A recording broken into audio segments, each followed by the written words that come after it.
l'amendement de cette année n'est pas un simple amendement. Nous dirons tout simplement que c'est un règlement intérieur qui a été élaboré. Pourquoi? En tenant compte de la nouvelle constitution qui fait passer notre pays sous la 5e République. Et donc, comme il est de coutume, toutes les lois du pays doivent être conformes ou être en conformité avec la Constitution. Et comme nous avons changé de régime, cette fois-ci c'est le régime parlementaire, vous comprenez que le règlement intérieur qui vient d'être adopté par les députés est un travail qui a été fait de fond en comble.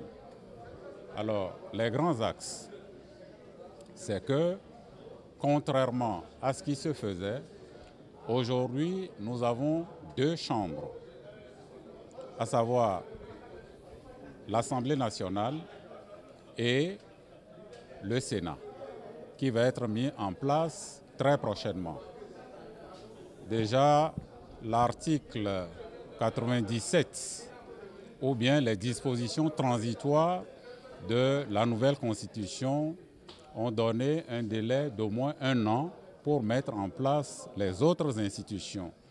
Contrairement à ce qui se faisait, cette fois-ci, et pour le cas de cette 7e législature, il y aura ce qu'on appelle la navette. Il peut y avoir lieu qu'un texte de loi voté par l'Assemblée nationale soit envoyé au Sénat. Mais l'obligation, c'est que les 2 chambres doivent voter cette loi-là dans les mêmes termes. Lorsque, en 2e lecture, les 2 chambres ne votent pas la loi dans les mêmes termes, il reviendra alors à l'Assemblée nationale de reprendre le texte et d'améliorer et de l'envoyer pour la promulgation. Donc, ça, c'est une pratique qu'on ne connaissait pas, c'est-à-dire faire la navette, un texte de loi qui peut faire la navette entre 2 chambres. Autre nouveauté aussi, c'est que certaines dispositions du nouveau règlement intérieur qui, si vous le permettez, comporte 10 titres, 21 chapitres et 138 articles, il y a certaines dispositions qui décrivent maintenant comment le président de la République, qui aura un rôle moins fort que ce que nous avons actuellement, comment il sera élu.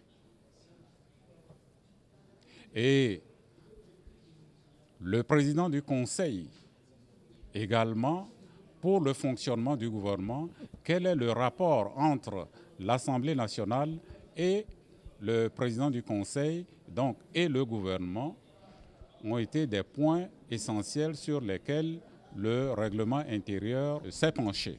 Je dirais également que le nouveau règlement intérieur, comme d'ailleurs par le passé, donne des outils aux députés de pouvoir contrôler l'action gouvernementale.